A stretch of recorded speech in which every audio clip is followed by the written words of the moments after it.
प्रभु को महान नाम धन्यवाद हो सुंदर अवकाश देते सानिध्य मध्य आसवाई से प्रभु को से धन्यवाद दिए पुणी आपण मान समस्त को बाइबल ट्यूटोरियल रो आज अध्याय मु स्वागत जनाए। आज आम सत्य समाचार 26 अध्याय को आसीचु 26तम अध्याय को आम आसीचु आ सत्य समाचार बाइबल रो सत्यासत्य को जानिबा पाई आमान को सहाय्य करूची। मु प्रभु को धन्यवाद दी। प्रिय भाई भौणी माने प्रभु जीशु ख्रीष्ट विवाद विषय नुहंती विश्वास विषय नुहंती। प्रभु जीशु ख्रीष्ट विवाद विषय नुहंती विश्वास विषय अटे। बाइबल रे जहा गुड़िक लेखा देछि लेखा देछि जेपरि आपण आ मु पढ़िबु आ परित्राण पाई। आज आम सत्य समाचार रे प्रभु जीशु ख्रीष्टंकर विषय आम अध्ययन करबा। प्रसंग होछि जीशु ख्रीष्टंको अज्ञात 18 वर्षर सत्यता। जीशु ख्रीष्टंको अज्ञात 18 वर्षर सत्यता। जो माने किछि जानती नहीं जीशु को विषय से गोटे कथा कहती जीशु ख्रीष्ट 12 वर्षरु 30 वर्ष मध्य कोठी थिले सेटा कह सेटा पचारि दियंती लोक मान कहते अरे तमे जानिनु सेटा से कहते नाई नाई जीशु कोठी आसते जानिछ जीशु पुरी को आसीथिले जीशु आसते पुरी को आसते आमर शंकराचार्य मान शिक्षा ग्रहण कर से दीक्षा ग्रहण कर जाइथिले। प्रभु जीशु ख्रीष्ट थिले हिंदू से थिले सनातनी हिंदू एटा भी कहि पकांती आम लोक माने चुप हेइतिबे पर लागुची। प्रिय भाई भौणी माने प्रभु जीशु किए थिले बाइबल प्रकाश करनी आमे कहूतिले आपन पुस्तक खोलंतु जहन 20 पर्व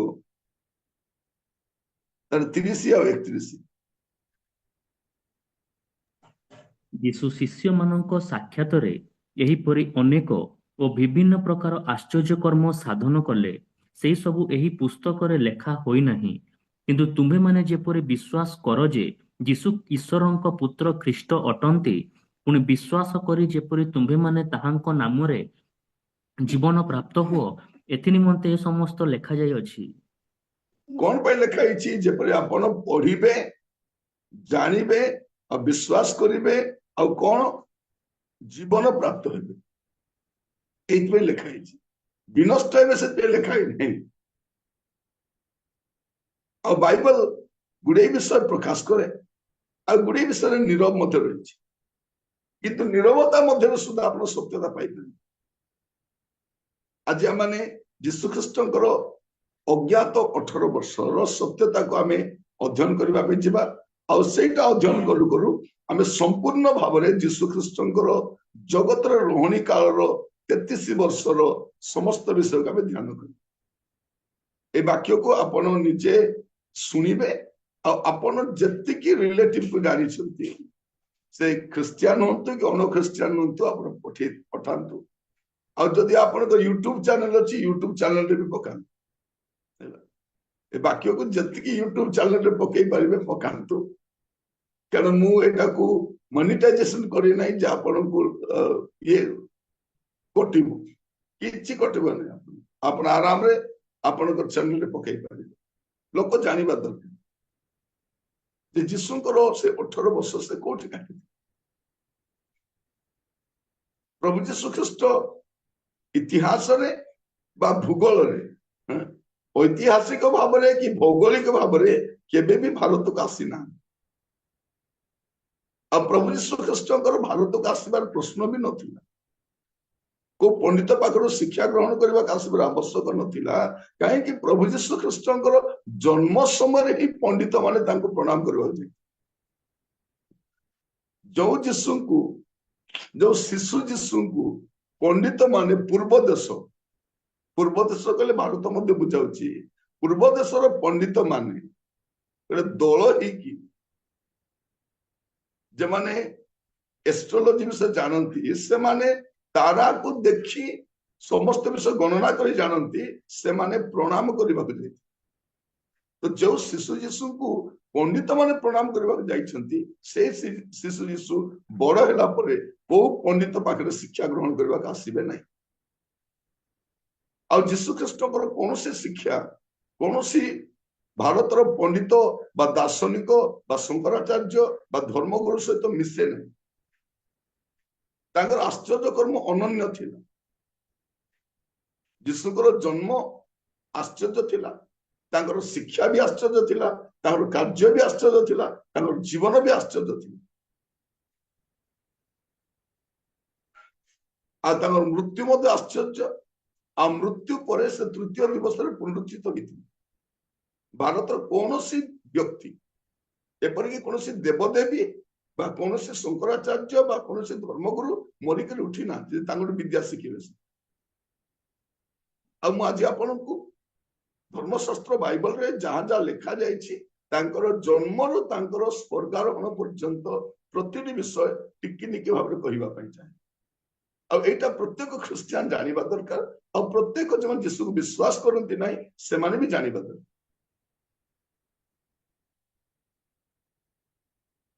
प्रथम से आम देखा यीशु ख्रीष्ट यीशु ख्रीष्ट जन्म हेबार अच्छे ताहा नुह से थिबार जन्म होइछ तांको द्वारा समस्त विश्व सृष्टि है प्रथम से पदटा पढ़ी दिबा यूहन्ना तार प्रथम अध्याय 3 पद यूहन्ना प्रथम अध्याय तार 3 पद ताहांको द्वारा समस्त सृष्ट हैला आउ जे समस्त सृष्ट होइअछि सेति मध्यरु गोटिए सुधा ताहांको बिना सृष्ट होई नहीं एठी हमें जानछु जे प्रभु यीशु ख्रीष्ट किए से सृष्टिकर्ता अटंती से किए अटंती से सृष्टिकर्ता अटंती से सृष्टिकर्ता और से कौन कले से देह धारण करी जगत को आसिले जब आप देखिए आपण तार 18 पद पढ़तु केही केबे ईश्वरंकु देखि नहीं पितांको कोलस्थित अद्वितीय पुत्र ताहांको प्रकाश कले प्रभु यीशु ख्रीष्ट ईश्वर को केही केबे देखि नहीं जब ईश्वर को केही केबे देखि नांती आम देशर लोक मन कहा को देखि तुम्हें क्या को देखिल जे आकृति बने पकैल ईश्वर को तो केही केबे देखि नांती तुम्हें क्या को देखिल भाई भनी माने जिते लोक माने शिक्षित लोक मैंने पचारती आम उत्तर भी दे पार अमेरिकार जनसंख्या 34 कोटी आमर देवदेवी का 33 कोटी किंतु आमे एते थाई कि मध्य अमेरिका तो समान नहीं से सुपर पावर से ज्ञान रे से धन रे सब रे नंबर 1 आमर 33 कोटी थाई मध्य किछि काम होनी अमांतर विषय गुड़ाक लोक मान लदिबा चाहती ये आम देखू कहीं के ईश्वर को देखी ना प्रभु यीशु ख्रीष्ट देह धारण कर जगत को आसिले जगत सृष्टिकर्ता प्रथम विषय आम यीशु ख्रीष्ट अज्ञात से 18 वर्षर अध्ययन करने समय प्रथम जन्म रू देखिए आईटा मन रखी था प्रभु यीशु ख्रीष्ट जन्म हेबार नहांती से थिबार जन्म होइछन आ भारतर जिते राजा मान को देखिए वंशावली नाई अधिकले बापार बापा तार बापा गोटे आसीपर यीशु ख्रीष्ट संपूर्ण वंशावली जे मानव भाव में आसिले मानवीय संपूर्ण हिस्ट्री अच्छी यीशु इतिहास अटंती काल्पनिक नुहति तो यीशुकर जन्म रेकर्ड करा इट इज रेकर्डेड जन्म रेकर्ड करा आपन जदि देखिबे लुक तार 2 पर्व प्रथम 3 पद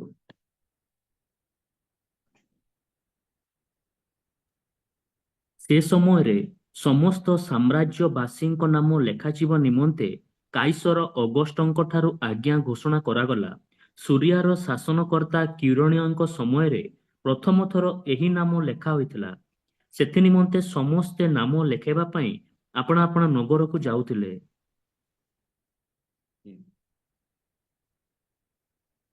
4 पद ପୁଣି ଯୋସେଫ ମଧ୍ୟ ନାମ ଲେଖାଇବା ନିମନ୍ତେ ମରିୟମଙ୍କ ସହିତ ଗାଲିଲୀର ନାଜରିତ ନଗରରୁ ଜିହୁଦା ପ୍ରଦେଶର ବେଥଲେହେମ ନାମକ ଦାଉଦଙ୍କ ନଗରକୁ ଗଲେ, କାରଣ ସେ ଦାଉଦଙ୍କ ବଂଶ ଓ ଗୋଷ୍ଠୀର ଲୋକ ଥିଲେ। ତାପରେ 11 ପଦ ପଢନ୍ତୁ। କାରଣ ଆଜି ଦାଉଦଙ୍କ ନଗରରେ ତୁମ୍ଭମାନଙ୍କ ନିମନ୍ତେ ତ୍ରାଣକର୍ତ୍ତା ଜନ୍ମଗ୍ରହଣ କରିଅଛନ୍ତି, ସେ ଖ୍ରୀଷ୍ଟ ପ୍ରଭୁ। ପ୍ରଭୁ ଯୀଶୁ ଖ୍ରୀଷ୍ଟଙ୍କର ଜନ୍ମ ଏଠି ରେକର୍ଡ କରୁଛନ୍ତି ଲୁକ। ଲୁକ ଜଣେ ବୈଦ୍ୟ ଥିଲେ, ଡକ୍ଟର ଥିଲେ, ତା ସହିତ ଇତିହାସ ଲେଖିବା ବ୍ୟକ୍ତି ବି ଥିଲେ, ହିଷ୍ଟୋରିଆନ ଥିଲେ। ଆଉ ଯୀଶୁ ଖ୍ରୀଷ୍ଟଙ୍କର ସମ୍ପୂର୍ଣ୍ଣ ଇତିହାସକୁ ସେ ଲେଖୁଛନ୍ତି।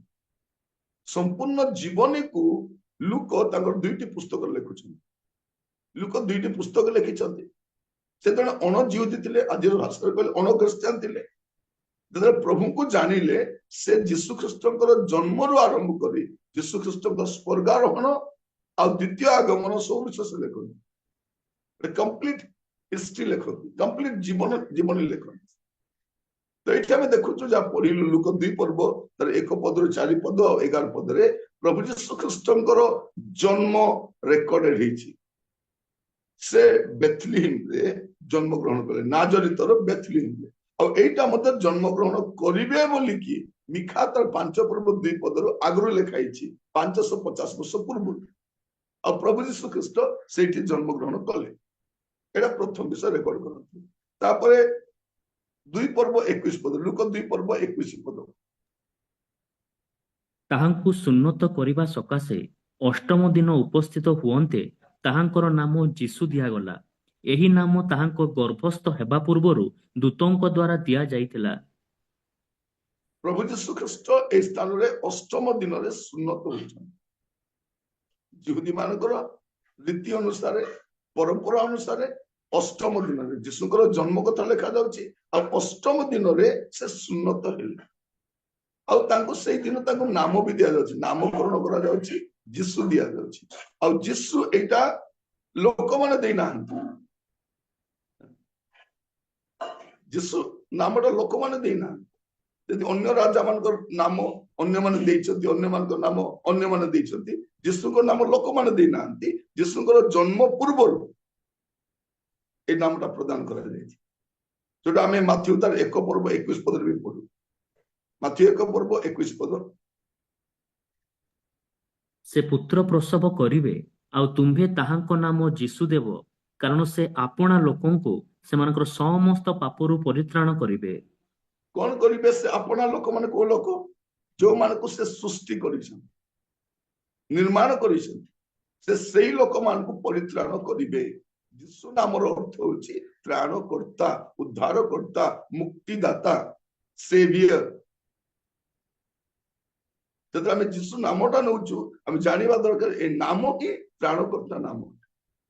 ଆଉ ଅନ୍ୟ ନାମରେ ପରିତ୍ରାଣ ନାହିଁ, ଅନ୍ୟ ନାମରେ ମୁକ୍ତି ନାହିଁ। ଏଟା ଶାସ୍ତ୍ର ଲେଖା। ଆମର ଇଚ୍ଛାରେ ଆମେ ତାକୁ ପୂଜା କରିପାରୁ, ପ୍ରାର୍ଥନା କରିପାରୁ, ଗ୍ରହଣ କରିପାରୁ, ଗର୍ବ କରିପାରୁ, କିନ୍ତୁ ପରିତ୍ରାଣ କେବଳ ଯୀଶୁଙ୍କ ନାମରେ ଅଛି, ଦ୍ୱିତୀୟ ନାମରେ ନାହିଁ। ଏଇଟା ଆମେ ଯଦି ଦେଖିବା ପ୍ରେରିତ 4 ପର୍ବ 12 ପଦ ଲେଖାଯାଉଛି। ପଢିବେ ଟିକେ ପ୍ରେରିତ 4 ପର୍ବ 12 ପଦ। ତାହାଙ୍କ ଛଡା ଆଉ କାହାଠାରେ ପରିତ୍ରାଣ ନାହିଁ, କାରଣ ଯାହା ଦ୍ୱାରା ଆମ୍ଭମାନଙ୍କୁ ପରିତ୍ରାଣ ପାଇବାକୁ ହେବ, ଆକାଶ ତଳେ ମନୁଷ୍ୟମାନଙ୍କ ମଧ୍ୟରେ ଆଉ କୌଣସି ନାମ ଦିଆଯାଇ ନାହିଁ। ଲେଖାଯାଉଛି ଆଉ କୌଣସି ନାମ ଦିଆଯାଇନାହିଁ, ଶାସ୍ତ୍ର ଲେଖାଯାଇଛି। ଯେମିତି ଯୀଶୁ ସମସ୍ତଙ୍କ ପାଇଁ, ବାଇବଲ ମଧ୍ୟ ସମସ୍ତଙ୍କ ପାଇଁ। ବାଇବଲ କେବଳ ଖ୍ରୀଷ୍ଟିଆନ ମାନଙ୍କ ଧର୍ମ ଗ୍ରନ୍ଥ ନୁହେଁ, ବାଇବଲ ସମସ୍ତଙ୍କ ପାଇଁ। ଜଣେ ମଣିଷ ଭାବରେ ସେ ନିଶ୍ଚିତ ଭାବରେ ସେ ଯୀଶୁକୁ ଗ୍ରହଣ କରନ୍ତୁ ବା ନ କରନ୍ତୁ, ବାଇବଲ ପଢିବା ଦରକାର, ଯେବେ ସେ ସତ୍ୟତାକୁ ଜାଣିପାରିବେ।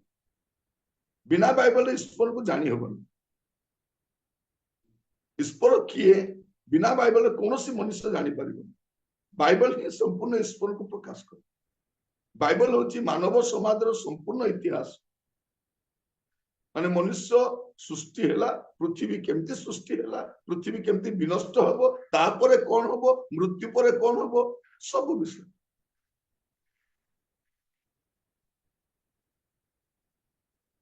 ମନୁଷ୍ୟ କେମିତି ସୃଷ୍ଟି ହେଲା, ଧୂଳିରୁ ତିଆରି ହେଲା, ଆଉ ମଣିଷ ଜନ୍ମ ହେବା ପାଇଁ 84,000 ଜନିରେ ପ୍ରବେଶ କରିବାର ଆବଶ୍ୟକ ନାହିଁ। ସେ ମୃତ୍ତିକାରୁ ତିଆରି ହେଇଛି, ସେ ମୃତ୍ତିକାରେ ମିଶିବ, ତାପରେ ତାର ବିଚାର ହବ। ସେ ଅନନ୍ତ ସ୍ୱର୍ଗକୁ ଯିବ, ନହେଲେ ଅନନ୍ତ ନରକକୁ ଯିବ। ଏଠି ଆମେ ଦେଖୁ ଯୀଶୁ ଖ୍ରୀଷ୍ଟ ଅଷ୍ଟମ ଦିନରେ ସୁନ୍ନତ ହେଲେ, ଏଇଟା ମଧ୍ୟ ରେକର୍ଡେଡ। ତାପରେ ଲୁକ 2 ପର୍ବ 40-41।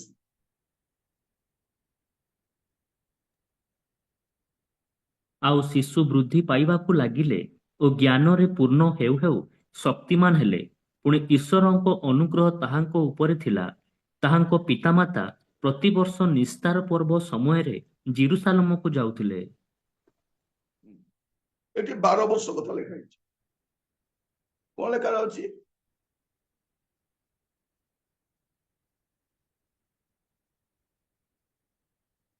ଆପଣ 40-41-42 ବି ପଢିଲେ, ଆଉ ଥରେ ପଢନ୍ତୁ 40-41-42। ଆଉ ଶିଶୁ ବୃଦ୍ଧି ପାଇବାକୁ ଲାଗିଲେ ଓ ଜ୍ଞାନରେ ପୂର୍ଣ୍ଣ ହେଉ ହେଉ ଶକ୍ତିମାନ ହେଲେ।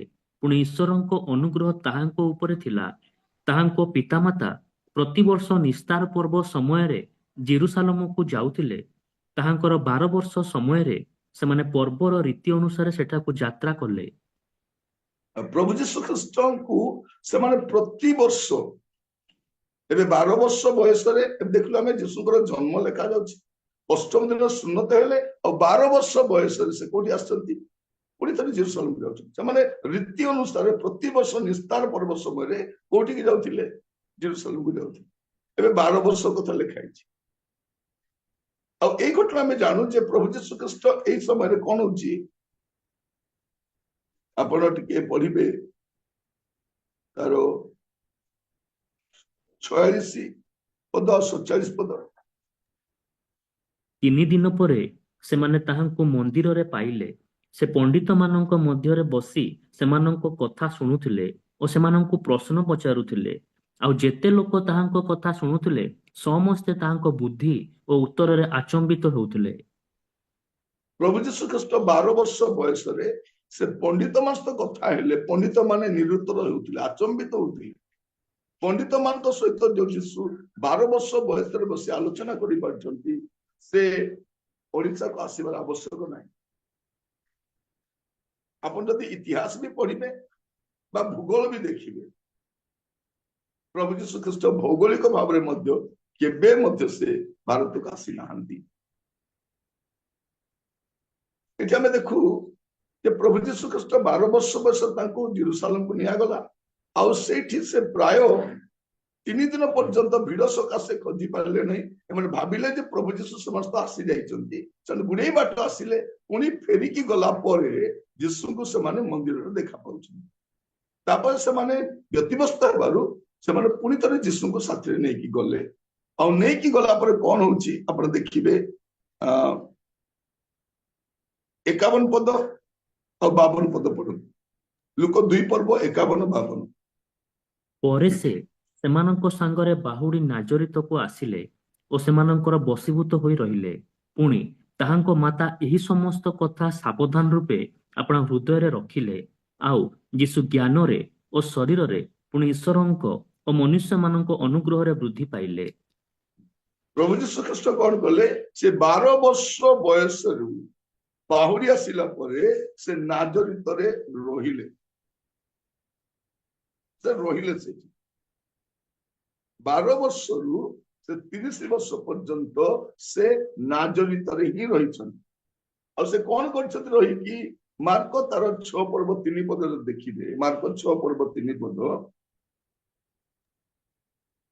ଏ କି ସେଇ ବଢେଇ ନୁହେଁ? ଏ କି ମରିୟମର ପୁଅ, ଆଉ ଯାକୁବ, ଯୋଶୀ, ଜିହୁଦା ଓ ସିମୋନର ଭାଇ ନୁହେଁ? ପୁଣି ଏହାର ଭଉଣୀମାନେ କି ଏଠାରେ ଆମ୍ଭମାନଙ୍କ ସାଙ୍ଗରେ ନାହାନ୍ତି? ଆଉ ସେମାନେ ତାହାଙ୍କଠାରେ ବିଘ୍ନ ପାଇଲେ। ପ୍ରଭୁ ଯୀଶୁ ଖ୍ରୀଷ୍ଟଙ୍କର ଜନ୍ମ ପରେ, କାରଣ ପ୍ରଭୁ ଯୀଶୁ ଖ୍ରୀଷ୍ଟଙ୍କର ଜନ୍ମ ହିଁ ପବିତ୍ର ଭାବରେ ହେଇଥିଲା, ପବିତ୍ର ଆତ୍ମାଙ୍କ ଦ୍ଵାରା ହେଇଥିଲା। କିନ୍ତୁ ତାପରେ ଯୋସେଫ ମରିୟମଙ୍କ ଦ୍ଵାରା ଅନେକ ପୁତ୍ର ସନ୍ତାନ ଜାତ ହେଇଥିଲେ, ତାର ରେକର୍ଡ ସେଠି ଲେଖାଯାଉଛି, ଏମାନେ ଥିଲେ। ଆଉ ପ୍ରଭୁ ଯୀଶୁ ଏ କି ସେହି ବଢେଇ ନୁହେଁ? ଯେହେତୁ ଯୋସେଫ ବଢେଇ କାର୍ଯ୍ୟ କରୁଥିଲେ, ତେଣୁ ପ୍ରଭୁ ଯୀଶୁ ଖ୍ରୀଷ୍ଟ ମଧ୍ୟ ବଢେଇ କାର୍ଯ୍ୟ କରୁଛନ୍ତି। से कार्य से करुछन आउ ताहा करी से परिवार अन्य सदस्य मानकर जत्न से नउछन जेतु बड़ पुओ भाबरे तांकर दायित्व थिला परिवार जत्न नेबा तेणु से कोन करुछन से बड़ी कार्य करी जत्न नउछन केते वर्ष 12 वर्ष रु 30 वर्ष पर्यंत से नाजत रहिले और बढ़ई कार्य कले बढ़ई कार्य करुଥିଲେ ए की सही बढ़ई नुहे 12 वर्ष बढ़ई नहीं 12 वर्ष बढ़ई विषय लोक 12 वर्ष के बढ़ई काम करे नहीं 12 वर्ष रु 30 वर्ष पर्यंत जो 18 वर्ष से नाजत रहिले मरियम करो आउ तांकर से जो भाई भौणी माने थिले से मान को प्रत्येक को से जत्न नेले और लोक माने ताको विषय को एक की सही बढ़ी नु तो ए 12 वर्ष 18 वर्ष से कोठी जाई नांती नाजत रहिले और बढ़ी कार्य करु तापरे परवर्ती विषय लुक लिखुछ लुक कंप्लीट विषय लिखुछ जेतु 12 वर्ष 18 वर्ष से बढ़ी कार्य कले और से गुडा को प्रांजल भाव लिखिबा आवश्यक नाही तेणु से खाली एति लिखिले गले बसीभूत होकर रहिले 12 वर्ष गले रहिले आ 30 वर्ष पर्यंत से बढ़ई कार्य करी से रहिले तापरे परवर्ती विषय लुक लिखुछथि आउ कोन हला तापरे लुक 3 पर्व 21 पद समस्त लोक बाप्तिजित हेला उतारे जीसु मध्य बाप्तिजित होई प्रार्थना करुवा समय रे आकाश उन्मुक्त हेला एटा में देखुछु जे प्रभु यीशु ख्रीष्ट एबे बाप्तिजित हेबा पे आसुछि केते वर्ष बयस रे तांकर 30 वर्ष बयस रे से बाप्तिजित हेबा पे सेबे आसुछन तांकर बाप्तिस्म भी रेकर्डेड हेछि बाप्तिस्म तांकर सुन्नत भी रेकर्डेड हेछि आ तांकर बाप्तिस्म मध्य रेकर्ड करा जाइछि तापर आपण देखिबे 3 पर्व 23 पद जीसु कार्य आरंभ करिबा समय रे ताहांकु प्राय 30 वर्ष बयस होइथिला लोकंको धारणा अनुसार से जोसेफंको पुत्र जोसेफ एलिंको पुत्र एते हम देखुछु कोन प्रभु यीशु ख्रीष्ट 30 वर्ष बयस रे कोन कले सेवा कार्य आरंभ कले यीशुकर जन्म रेकर्ड करा जाइछि ताकर अष्टम दिन सुन्नत भी लिखा जाइछि 12 वर्ष बयस रे कथा लिखाइछि 12 वर्ष 30 वर्ष नाजरित रे बढ़ई भाव रे रहिले लोक मान जानले एक ही सही बढ़ई नै नाजरित रे अनेक बढ़ई थिले किंतु एई बढ़ई समस्त गोटे भिन्न थिले ए बढ़ई का को ठकती नै मिछ कोंती नै काम ठीक रे करंती आ उचित समय रे लोक को दियंती आ सेई पेल से नाजरित रे समस्त तांको जानिथिले एटा सही बढ़ई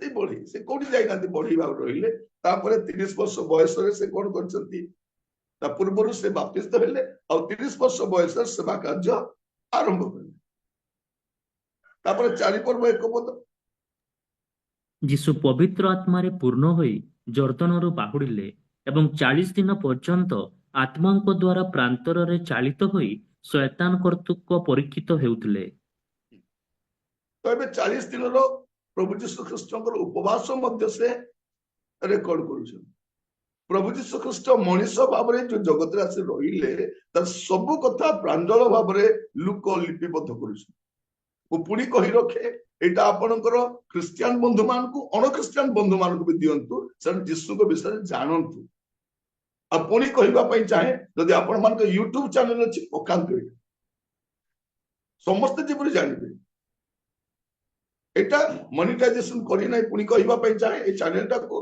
जे कोनसी लोक मध्य एटा को निजर चैनल रे पकाई परिबे शेयर करि एटा आपन को निर्भर करू हमें जानिबा दरकार हमें भी जानिबा दरकार से माने भी जानिबा दरकार यीशु कहानी नुहंती यीशु कल्पित कहानी नुहंती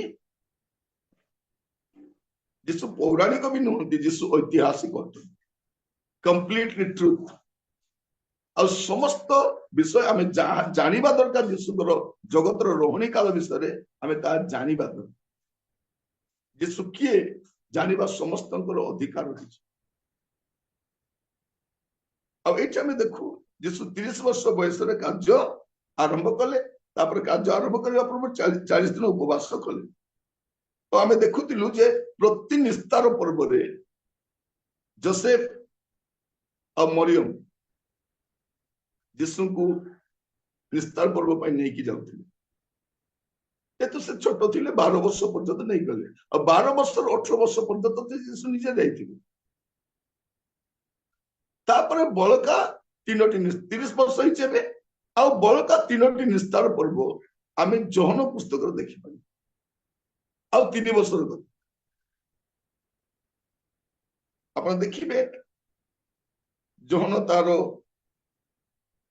2 पर्व 13 पद जहन 2 पर्व 13 पद ସେତେବେଳେ ଜିହୁଦୀମାନଙ୍କର ନିସ୍ତାର ପର୍ବ ସନ୍ନିକଟ ହୋଇଥିଲା ଆଉ ଯୀଶୁ ଜେରୁସାଲେମକୁ ଗଲେ।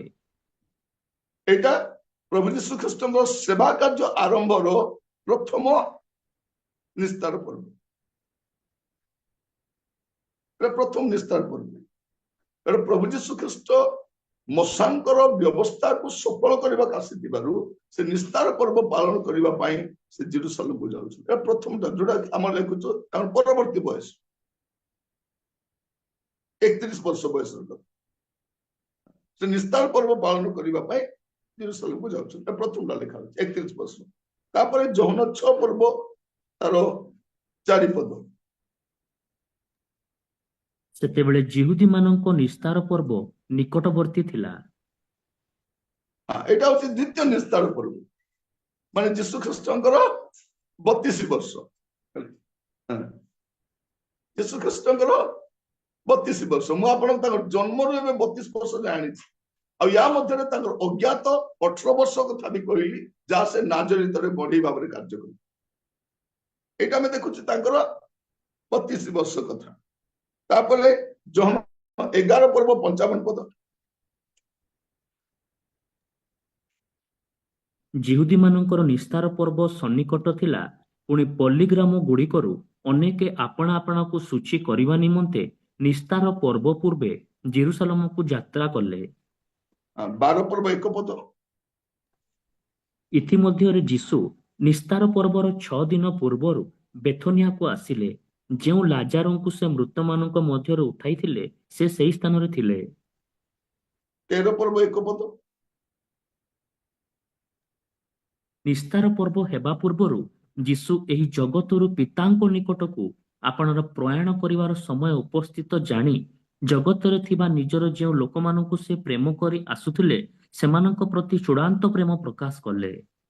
ପ୍ରଭୁ ଯୀଶୁ ଖ୍ରୀଷ୍ଟ ଜଗତରୁ ପ୍ରୟାଣ କରିବା ପୂର୍ବରୁ ଜଗତରୁ ସେବା କାର୍ଯ୍ୟ ସମାପ୍ତ କରି ଯିବା ପୂର୍ବରୁ ଏଇଟା ତାଙ୍କର ଶେଷ ନିସ୍ତାର ପର୍ବ ଥିଲା। ୟାର ପରବର୍ତ୍ତୀ ଦିନ ପ୍ରଭୁ ଯୀଶୁ ଖ୍ରୀଷ୍ଟ କୃଷ୍ଣାର୍ପିତ ହେଇଥିଲେ। ଏଇଟା ହଉଛି ତାଙ୍କର ଜୀବନ 33ତମ ନିସ୍ତାର ପର୍ବ। ତ ଆମେ ଲୁକ ଆଉ ଯୌନ ପୁସ୍ତକରେ ପ୍ରଭୁ ଯୀଶୁ ଖ୍ରୀଷ୍ଟଙ୍କର 33 ବର୍ଷର ସମ୍ପୂର୍ଣ୍ଣ ଜଗତର ରହଣୀ କାଳର ଇତିହାସ ଆମେ ଦେଖିବା। ତ ଇତିମଧ୍ୟରେ ପ୍ରଭୁ କେତେବେଳେ ଆସିଲେ ଭାରତକୁ,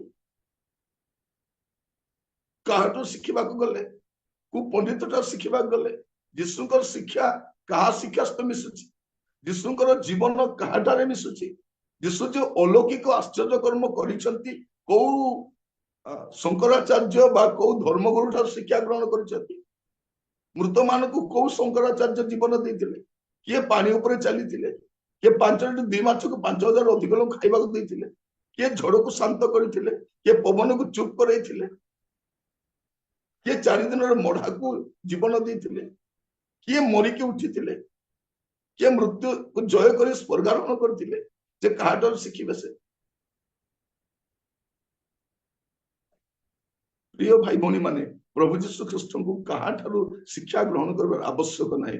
ସେ ନିଜେ ଈଶ୍ୱର ଥିଲେ ଆଉ ଈଶ୍ୱରଙ୍କୁ ମଣିଷ ପାଖରେ ଶିଖିବାର ଆବଶ୍ୟକ ନାହିଁ। ମତେ ଥରେ ଜଣେ ପଚାରୁଛି, ଆଜ୍ଞା ଯୀଶୁ କାହିଁକି ସ୍କୁଲ ଯାଇନାହାନ୍ତି? କାରଣ ଭାରତର ରାଜା ମାନେ ଗୁରୁକୁଳକୁ ଯାଇଛନ୍ତି, କୌଣସି ନା କୌଣସି ଲୋକଟା ଶିକ୍ଷା ଗ୍ରହଣ କରିଛନ୍ତି। ଯୀଶୁ ଯାଇନାହାନ୍ତି କାରଣ ଯୀଶୁଙ୍କୁ ପଢେଇବା ପାଇଁ ମାଷ୍ଟର ଏକା ଜନ୍ମ ହେଇନାହାନ୍ତି।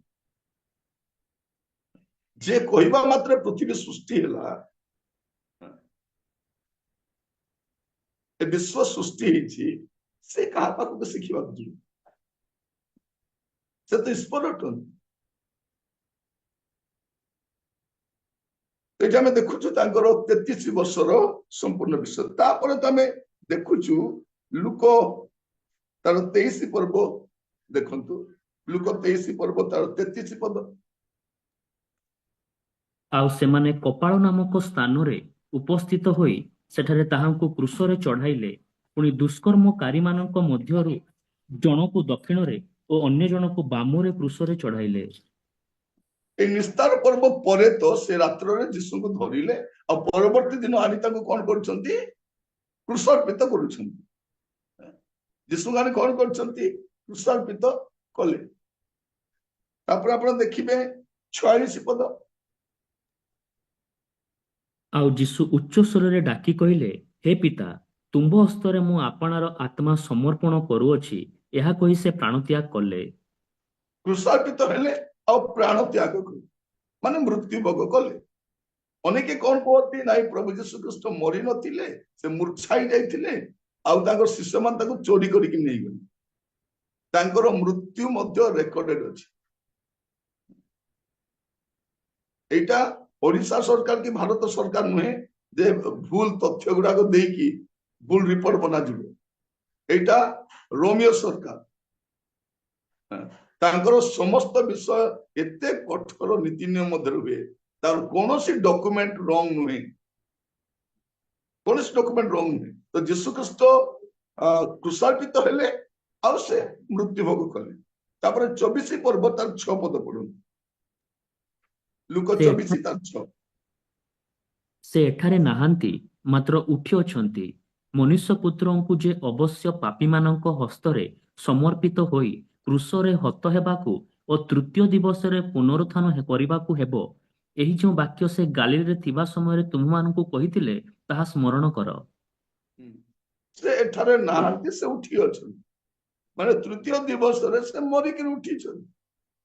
ଲୁକ ସବୁ କଥା ଲେଖୁଛନ୍ତି, ତାଙ୍କର ଜନ୍ମ ବିଷୟ ଲେଖୁଛନ୍ତି, ତାଙ୍କର ଶିକ୍ଷା ବି ଲେଖୁଛନ୍ତି, ତାଙ୍କର ଆଶ୍ଚର୍ଯ୍ୟ କର୍ମ ଲେଖୁଛନ୍ତି, ଯୀଶୁଙ୍କର ଦୁଃଖ ଭୋଗ, ତାଙ୍କର କ୍ରୁଶାର୍ପିତ ହେବା, ତାଙ୍କର ସମାଧିସ୍ଥ ହେବା, ଆଉ ସେ ସମାଧିରୁ ଉଠିବା, ସେଇଟା ବି ସେ ଲେଖୁଛନ୍ତି।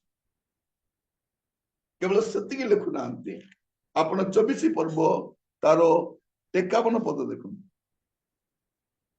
ପୁଣି ସେମାନଙ୍କୁ ଆଶୀର୍ବାଦ କରୁ କରୁ ସେ ସେମାନଙ୍କ ଠାରୁ ଅନ୍ତର ହୋଇ ସ୍ୱର୍ଗକୁ ନୀତ ହେଲେ।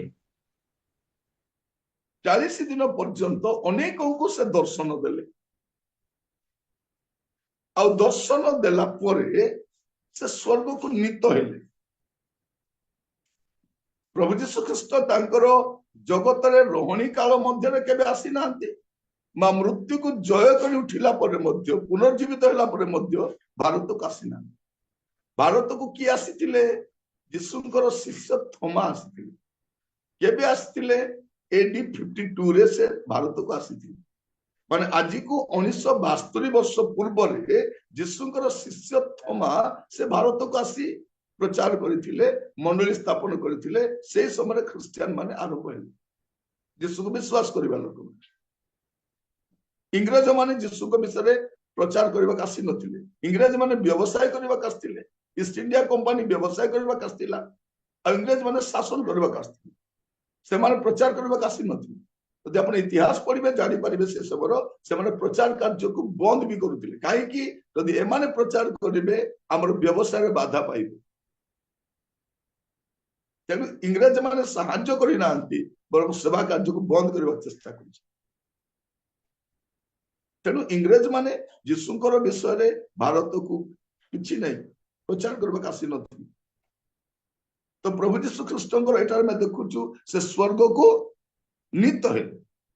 এইটা ଲେଖିଲା ପରେ ଯେତେବେଳେ ଲୁକ ତାଙ୍କର ଦ୍ୱିତୀୟ ପତ୍ର ଲେଖୁଛନ୍ତି, ପ୍ରେରିତ ପୁସ୍ତକ ଲେଖିବା ସମୟରେ, ପ୍ରେରିତ ତାର 1 ପର୍ବ 11 ପଦ। ପୁଣି ସେମାନେ କହିଲେ, ହେ ଗାଲିଲୀୟ ଲୋକେ, କାହିଁକି ତୁମ୍ଭେମାନେ ଆକାଶ ଆଡ଼କୁ ଚାହିଁ ଠିଆ ହୋଇଅଛ? ଏହି ଯେଉଁ ଯୀଶୁ ତୁମ୍ଭମାନଙ୍କ ନିକଟରୁ ସ୍ୱର୍ଗରେ ଗୃହୀତ ହେଲେ, ତାହାଙ୍କୁ ତୁମ୍ଭେମାନେ ଯେଉଁ ପ୍ରକାରେ ସ୍ୱର୍ଗକୁ ଯିବାର ଦେଖିଲ, ସେ ସେହି ପ୍ରକାରେ ଆଗମନ କରିବେ। ଏବେ ସେ କଣ କହୁଛନ୍ତି? ଯୀଶୁ ସ୍ୱର୍ଗକୁ ଗଲେ, ଆଉ ଏବେ ସେ ସ୍ୱର୍ଗରୁ ସେ ପ୍ରକାର ଆଗମନ କରିବେ। ଲୁକ ଏଇଟା ବି ଲେଖୁଛନ୍ତି, ଖାଲି ଜନ୍ମ କଥା ଲେଖୁନାହାନ୍ତି। ଲୁକ ଯୀଶୁଙ୍କର ଜନ୍ମ ବିଷୟ ଲେଖୁଛନ୍ତି, ଯୀଶୁଙ୍କର ସୁନ୍ନତ ହେବା ବିଷୟ ଅଷ୍ଟମ ଦିନ ଲେଖୁଛନ୍ତି, 12 ବର୍ଷର କଥା ଲେଖୁଛନ୍ତି, ଆଉ 12 ବର୍ଷରୁ 30 ବର୍ଷ ପର୍ଯ୍ୟନ୍ତ ସେ ନାଜରିତରେ ବଢେଇ କାର୍ଯ୍ୟ କଲେ, ସେଇଟା ବି ଲେଖାଯାଉଛି। ତା ସହିତ 30 ବର୍ଷ ହେବା ପରେ ସେ ବାପ୍ତିସ୍ତ ହେଲେ ଆଉ ସେବା କାର୍ଯ୍ୟ ଆରମ୍ଭ କଲେ। ଜହନ ତାଙ୍କର 3ଟି ନିସ୍ତାର ପର୍ବ, ମାନେ ଆହୁରି 3 ବର୍ଷର ସେବା କାର୍ଯ୍ୟ ବି ଲେଖୁଛନ୍ତି। ତ 33 ବର୍ଷ ହେଲା। ତାପରେ ଯୀଶୁ କଣ ହଉଛନ୍ତି, ଶତ୍ରୁ ହସ୍ତରେ ଧରା ପଡିଲା ପରେ ଆମମାନଙ୍କର ଜଗତର ଲୋକମାନଙ୍କର ପରିତ୍ରାଣ ନିମନ୍ତେ ଆପଣାର ପ୍ରାଣ ସେ କ୍ରୁଶରେ ବଳି କରୁଛନ୍ତି। ସେ କ୍ରୁଶରେ କ୍ରୁଶାର୍ପିତ ହେଲେ, ସେ ମୃତ୍ୟୁଭୋଗ କଲେ, ସେ ସମାଧିସ୍ଥ ହେଲେ, ଆଉ ସମାଧିରୁ ସେ ତୃତୀୟ ଦିବସ ଉଠିଲେ। ଆଉ ଲୋକ ଲେଖୁଛନ୍ତି ତାଙ୍କର ସ୍ୱର୍ଗକୁ ନୀତ ହେବା କଥା ବି ଲେଖୁଛନ୍ତି। ଆଉ ଏଇଠି ଲେଖୁଛନ୍ତି ସେ ଯେପରି ସ୍ୱର୍ଗକୁ ଯାଇଛନ୍ତି ସେଇଠାରୁ ସେ ସେଇପରି ଆଗମନ ମଧ୍ୟ କରିବେ। ସେ ଆଗମନ କରିବା କଲେ କଣ କରିବେ, ସେ ବିଚାର କରିବାକୁ ଆସିବେ, ସତ୍ୟ ଧର୍ମରେ ବିଚାର କରିବେ। ଏଇଟା ଲୋକ ତାଙ୍କ ପ୍ରେରିତ ପୁସ୍ତକରେ ଲେଖୁଛନ୍ତି। ଏବେ ଚାରିଆଡେ ଲୋକମାନଙ୍କୁ କଣ କୁହାଯାଉଛି, ମନ ପରିବର୍ତ୍ତନ କରିବା ପାଇଁ କୁହାଯାଉଛି। ମନ ପରିବର୍ତ୍ତନ କଲେ ହିଁ ଜଣେ ଲୋକ ସ୍ୱର୍ଗ ରାଜ୍ୟକୁ ଯାଇପାରିବ। ଧର୍ମ ପରିବର୍ତ୍ତନ ନୁହେଁ, ନାମ ପରିବର୍ତ୍ତନ ନୁହେଁ, ଜାତି ପରିବର୍ତ୍ତନ ନୁହେଁ, ମନ ପରିବର୍ତ୍ତନ। ଏଇଟା ସମସ୍ତଙ୍କୁ ଜଣା ଯାଉଛି। ପ୍ରେରିତ 17 ପର୍ବ 30 ପଦ।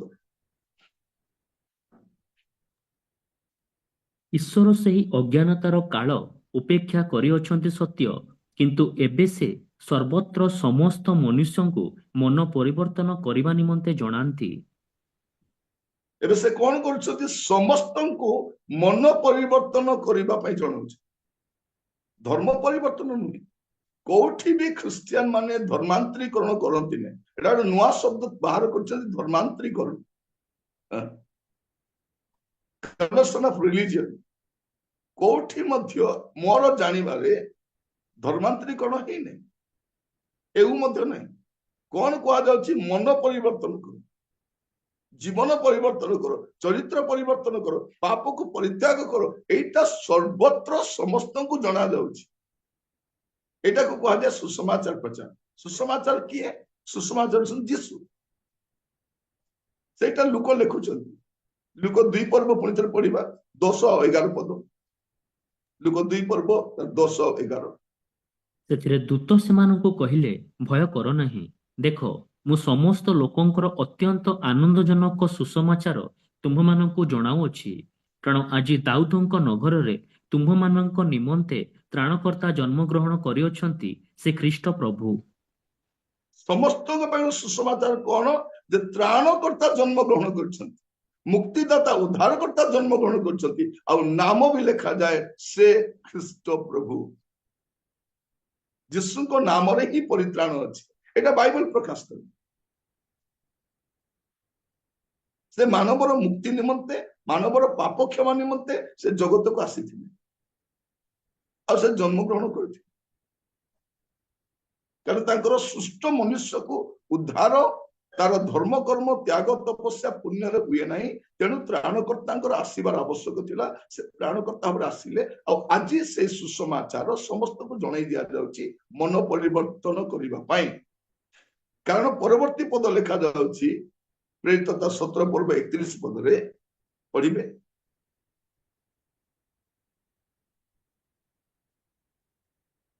ପ୍ରେରିତ 17:31। କାରଣ ଯେଉଁଦିନ ସେ ଆପଣା ନିରୂପିତ ବ୍ୟକ୍ତିଙ୍କ ଦ୍ୱାରା ଧାର୍ମିକତାରେ ଜଗତର ବିଚାର କରିବେ, ଏହିପରି ଗୋଟିଏ ଦିନ ସ୍ଥିର କରିଅଛନ୍ତି, ଆଉ ତାହାଙ୍କୁ ମୃତମାନଙ୍କ ମଧ୍ୟରୁ ଉତ୍ଥାପନ କରି ଏ ବିଷୟରେ ସମସ୍ତଙ୍କ ନିକଟରେ ପ୍ରମାଣ ଦେଇଅଛନ୍ତି। କଣ କରିବେ, ଯେ ପ୍ରଭୁ ଯୀଶୁ ଖ୍ରୀଷ୍ଟ ମୃତ୍ୟୁକୁ ଯେ ଜୟ କରି ଉଠିଛନ୍ତି, ସେ ଜଗତର ବିଚାର କରିବେ ଧାର୍ମିକତାରେ। ଗୋଟେ ଦିନ ଧାର୍ଯ୍ୟ କରାଯାଇଛି। ପ୍ରଭୁ ଯୀଶୁ ଖ୍ରୀଷ୍ଟ କିଏ? ପ୍ରଭୁ ଯୀଶୁ ଖ୍ରୀଷ୍ଟ ହଉଛନ୍ତି ଜଗତର ସୃଷ୍ଟିକର୍ତ୍ତା, ଆଉ ପ୍ରଭୁ ଯୀଶୁ ଖ୍ରୀଷ୍ଟ ହଉଛନ୍ତି ମାନବ ଜାତିର ମୁକ୍ତିଦାତା, ଆଉ ପ୍ରଭୁ ଯୀଶୁ ହଉଛନ୍ତି ଜଗତର ବିଚାରକର୍ତ୍ତା, ଆଉ ସେ ସମସ୍ତଙ୍କର ତ୍ରାଣକର୍ତ୍ତା ଅଟନ୍ତି। ପ୍ରଭୁ ଯୀଶୁ ଖ୍ରୀଷ୍ଟ କେବଳ ଖ୍ରୀଷ୍ଟିଆନ ମାନଙ୍କର ନୁହନ୍ତି, ସମୁଦାୟ ମାନବ ଜାତିର ତ୍ରାଣକର୍ତ୍ତା ଅଟନ୍ତି। ଆଉ ଯୀଶୁଙ୍କୁ ଗ୍ରହଣ କରିବା ଦ୍ୱାରା କାର ଧର୍ମ କି ଜାତି କି ଭାଷା କିଛି ପରିବର୍ତ୍ତନ ହୁଏ ନାହିଁ। ପରିବର୍ତ୍ତନ ହୁଏ କଣ? ତାର ମନ ପରିବର୍ତ୍ତନ ହୁଏ। ତେଣୁ ଯୀଶୁକୁ ଗ୍ରହଣ କରିବା ଦ୍ୱାରା ଜଣେ ଲୋକର ଧର୍ମ ଚାଲି ଯାଉନାହିଁ, ତାର ଜୀବନ ବଦଳି ଯାଉଛି, ତାର ଚରିତ୍ର, ତାର ସ୍ୱଭାବ ବଦଳି ଯାଉଛି। ତେଣୁ ଯୀଶୁଙ୍କୁ ଗ୍ରହଣ କରିବାର କୌଣସି ଅସୁବିଧା ନାହିଁ, କେହି ବି ଗ୍ରହଣ କରିପାରିବେ। ପରିତ୍ରାଣ କେବଳ ଯୀଶୁଙ୍କ ଠାରେ ହିଁ ମିଳେ। ଆଉ ପ୍ରଭୁ ଯୀଶୁ ଖ୍ରୀଷ୍ଟ ସମସ୍ତଙ୍କ ତ୍ରାଣ କର୍ତ୍ତା ଅଟନ୍ତି। ଦୁଇଟା ପଦ ଆମେ ପଢିବା, ତିତସ ତାର 2 ପର୍ବ 11 ପଦ।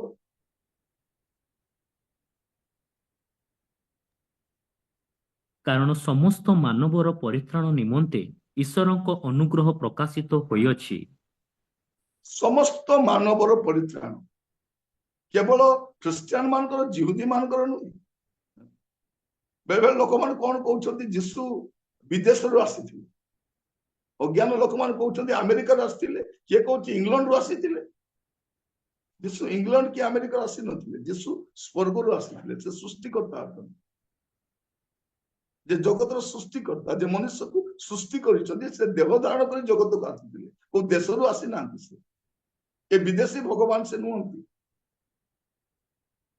ଏବେ ସମସ୍ତ ମାନବର ପରିତ୍ରାଣ ପାଇଁ ଈଶ୍ୱରଙ୍କ ଅନୁଗ୍ରହ ପ୍ରକାଶ କରିଛି। ପ୍ରଥମ ଜହନ 2 ପର୍ବ 2 ପଦ।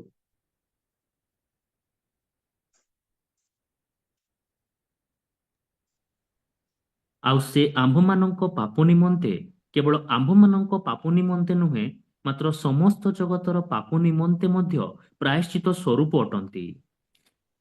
ସେ କଣ ଅଟନ୍ତି? ସମସ୍ତ ମାନବ ଜାତିର ପରିତ୍ରାଣ ନିମନ୍ତେ ପ୍ରାୟଶ୍ଚିତ ସ୍ୱରୂପ ଅଟନ୍ତି, କେବଳ ଆମ ପାଇଁ ନୁହଁ। କଣ ଲେଖାଯାଉଛି? ଆଉ ସେ ଆମ୍ଭମାନଙ୍କ ପାପ ନିମନ୍ତେ, କେବଳ ଆମ୍ଭମାନଙ୍କ ପାପ ନିମନ୍ତେ ନୁହେଁ, ମାତ୍ର ସମସ୍ତ ଜଗତର ପାପ ନିମନ୍ତେ ମଧ୍ୟ ପ୍ରାୟଶ୍ଚିତ। ସମସ୍ତ ଜଗତର ପାପର ପ୍ରାୟଶ୍ଚିତ ଯୀଶୁ ଅଟେ। ଯେତେବେଳେ ଜଣେ ଲୋକ ଯୀଶୁକୁ ଗ୍ରହଣ କରୁଛି, ସେ ତାର ତ୍ରାଣକର୍ତ୍ତାଙ୍କୁ ଗ୍ରହଣ କରୁଛି, ତାର ମୁକ୍ତିଦାତାଙ୍କୁ ଗ୍ରହଣ କରୁଛି। ପ୍ରିୟ ଭାଇ ଭଉଣୀ ମାନେ, ମୁଁ ଆପଣ ମାନଙ୍କୁ କହି ରଖେ ଯେ କୌଣସି ଧର୍ମ ଆପଣଙ୍କୁ ପରିତ୍ରାଣ ଦେଇପାରିବନି, କୌଣସି ଧର୍ମ କର୍ମ ଆପଣଙ୍କୁ ପରିତ୍ରାଣ ଦେଇପାରିବନି। ମୁକ୍ତି କେବଳ ଯୀଶୁ ଦେଇପାରିବେ, ଆଉ ଅନ୍ୟ କେହି ଦେଇପାରିବେନି। ଏଇଟା ଶାସ୍ତ୍ର କହୁଛି, ଆଉ ମୁଁ ଯାହା କହୁଛି ଆପଣ ମାନେ ମଧ୍ୟ ଦେଖିପାରୁଛନ୍ତି। ଆପଣଙ୍କ ବାଇବଲରେ ସେୟା ଲେଖା ହେଇଛି, ମୋ ବାଇବଲରେ ଯାହା ଲେଖା ହେଇଛି। ତେଣୁ ମୁଁ ପଢିବା ପାଇଁ କହୁଛି।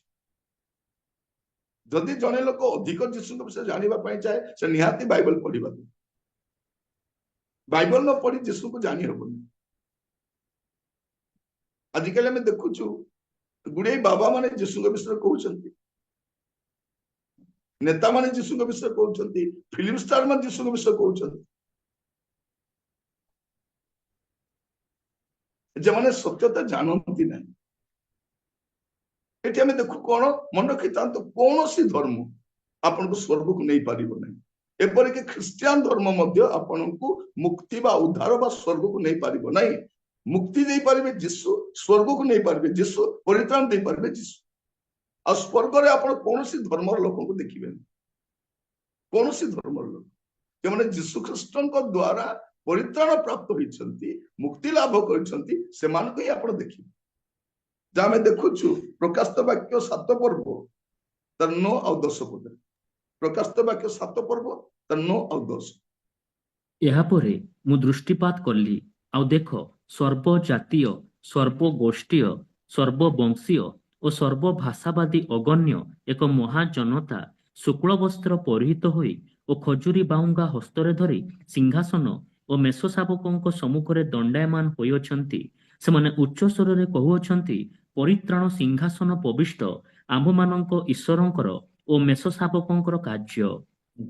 ଏଠି ଆମେ ଯଦି ଦେଖୁଛୁ, ଏହାପରେ ମୁଁ ଦୃଷ୍ଟିପାତ କଲି, ଆଉ ଦେଖ, ସର୍ବଜାତୀୟ ଲେଖା ହେଇଛି, ସର୍ବଗୋଷ୍ଠୀୟ ଏଇଟା ବି ଲେଖା ହେଇଛି, ସର୍ବବଂଶୀୟ ଲେଖା ହେଇଛି, ସର୍ବଭାଷାବାଦୀ ଲେଖା ହେଇଛି। ଏଠି ସର୍ବଧର୍ମୀୟ ଲେଖା ହେଇଛି। ଲୋକମାନେ କଣ କହୁଛନ୍ତି, ନାଇଁ ନାଇଁ, ସବୁ ଧର୍ମର ଲୋକ ସ୍ୱର୍ଗକୁ ଯିବେ, ସେଇ ଧର୍ମରୁ ବି ଯିବେ, ସେଇ ଧର୍ମରୁ ଯିବେ, ସେଇଠି ବି ଭଲ କାମ କରିବା ଲୋକ ଅଛନ୍ତି, ଭଦ୍ର ଲୋକ ଅଛନ୍ତି, ସରଳ ଲୋକ ଅଛନ୍ତି, ସେମାନେ ଯିବେ। ମାନେ ଆମର ଭଦ୍ରତା, ସରଳତା, ନମ୍ରତା ସ୍ୱର୍ଗକୁ ନେବନି। ଏଇଟା ଭଲ ବିଷୟ। धर्म कर्म स्वर्ग को नेब ना यीशु ख्रीष्ट रक्त रे पाप क्षमा पाइबा दरकार तेबे से स्वर्ग को जाई परिबो कौन धर्म नहीं पारिबनी तेणु लेखा जाउची सर्व जातीय सर्व गोष्ठीय सर्व वंशीय सर्व भाषावादी सर्व धर्मीय लेखा सब धर्म लोक जीवे ख्रिस्टियान धर्म लोक भी स्वर्ग को जीवे जो जीशु ख्रीष्ट को त्राणकर्ता भाव ग्रहण कर उद्धार प्राप्त होती जीशु ख्रीष्ट रक्त रे पाप परिष्कृत होती ही जाइपारे या मु शास्त्र कहली मुझे याडू सियाडू किसी कहना रागिबार विषय भी किसी ना जदि आपण माने अधिक जीशु विषय जानवाई चाहती आप यूट्यूब रे जातु आपणकर से कमेंट बॉक्स में लिखु मु जीशु विषय एटा जानवाई चाहूँगी गाली दिंतु गाली देले किसी लाभ नहीं